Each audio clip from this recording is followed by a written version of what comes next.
So my name is Pauline Juma. I am from Kenya.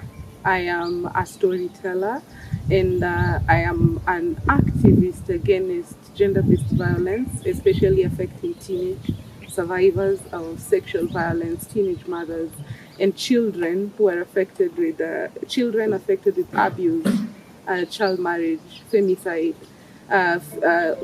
FGM, and also I am just starting to advocate against human trafficking in Kenya. Yeah. Thank you so much.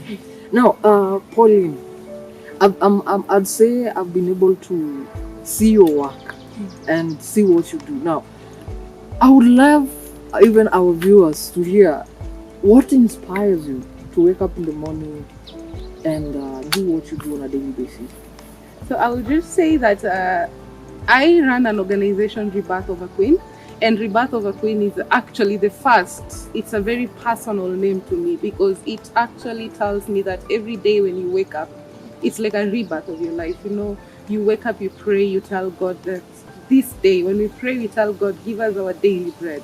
So I keep telling God every morning, give me my daily grace, because if I don't have that grace, I wouldn't even actually wake up to go look at the survivors that I serve, because it's heavy, sometimes it's painful, but we keep going because of that daily grace that I get every day. And what inspires me, especially the last 3 years, it's that I have a bigger picture of survivors being magistrates in this country, of them being lawyers, of them being doctors, of them being pilots.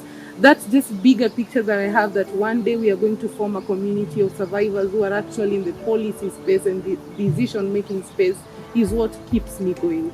And my own story, being a survivor of sexual violence as a child and domestic violence in an early marriage as a teenager, I really do not ever wish someone to go through that. Okay. Yeah. Thank you so much. You said you are a survivor. Mm-hmm. What's the story? What's your story, if you don't mind sharing with our viewers? So, I was born and raised in Kibera slums, Nairobi, and being the firstborn, you have to be resilient in a community that actually does not appreciate girls. And my upbringing was, they call it humble. And when I was 16, I was defiled by someone that I knew very well. This was a family friend. And this was actually the first person my father believed me with them, because, I was raised the daddy's girl, this girl who they'll always be with their father. But this man was, he actually caught the attention of my dad. And he defiled me when I was in Form 3, when I was 16, October 25th, 2011. And I think I've had my toughest journey from that time, because having to carry that burden, this is actually to remind me and to remind myself that this journey is important. And those moments when you have this imposter syndrome, you feel like you're not doing so much. This actually reminds me that we are doing work and we're actually creating impact. And also we are using these 16 days to call upon different partners and stakeholders to actually unite and end gender-based violence. Because if we don't come together and end it, this work is heavy. You cannot do it alone. This work needs different people. This work needs shoulders and hands to hold each other. So these 16 days are very important to just remind ourselves that we have a mission to unite first to end gender-based violence in the world. Yeah. That's really good. I'm really happy to hear a young person really speak so passionately about their mission and how they are looking forward to seeing a society that is free of gender-based violence. Now, sitting down here, currently, the Talitha Kum Africa region is holding their conference here in Kenya. How did you come to know them, and how did you come to know about what they do? I met Talitha Kum from one of their member partners here in Kenya, that we've been working together, advocating against human trafficking. For me, human trafficking, especially when it affects children and women, this is actually, this is another form of gender-based violence, because you're violating them. They're the weaker.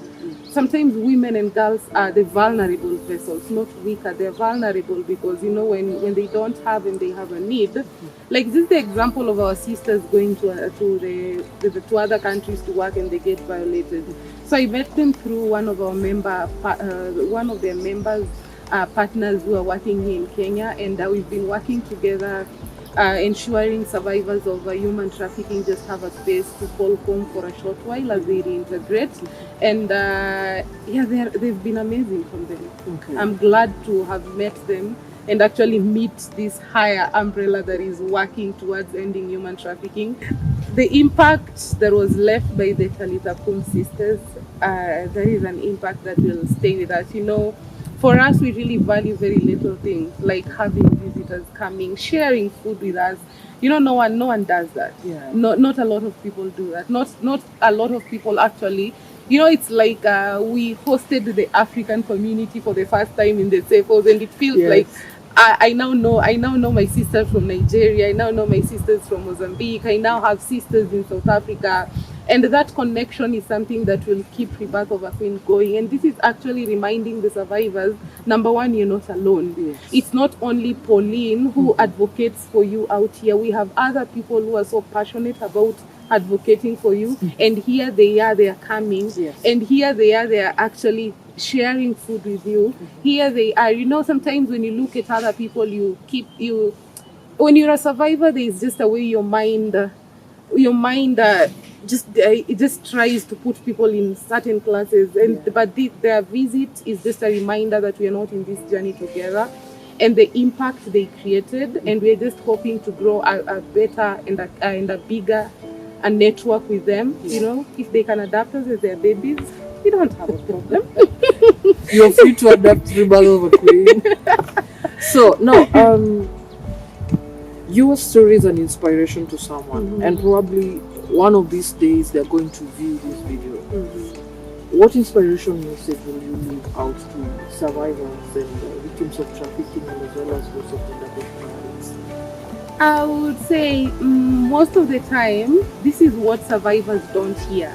You're beautiful, you're amazing, you're confident, and you can do anything as long as you set your mind to do it. Be it you telling your story, tell it in an authentic way, and do not allow anyone to actually tell you how to tell your story. Don't allow anyone to be part of your don't allow actually anyone who destroyed you to be part of your healing journey. You deserve healing, you deserve love, you deserve all the support, and we have a lot of people supporting you. You just need to open up your eyes and see the world that loves you.